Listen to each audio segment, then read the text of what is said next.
लक्षात घ्या, सगळ्यांसाठी हा नियम लागू होतो. आणि शक्यतो छोटे छोटे सॅम्पल जरी ठेवले तुम्ही, समजा तुम्ही हळदीचे ठेवले, तुम्ही मसाल्याचे ठेवले नवीन आलेल्या ताईंनी, तर तुम्ही छोटेसे सॅम्पल घेऊन मोठी ऑर्डर मिळू शकता. तर तो एक बिझनेस फॉर्म्युला असतो.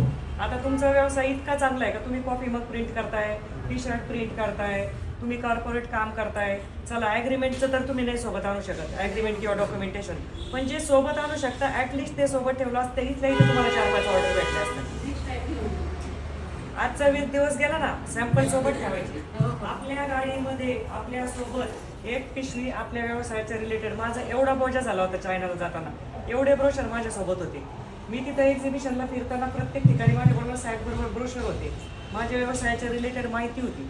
ठीक आहे, मला मॅग्नेटचे सॅम्पल फ्लाईटला अलाउड नसतात, तरी मी जेवढं मला व्यवसायाच्या रिलेटेड नेता येईल तेवढं मी नेलेलं होतं. हा नियम सगळ्यांसाठी लागू होतो. ठीक आहे, पुढच्या वेळेस काळजी घ्या. छान.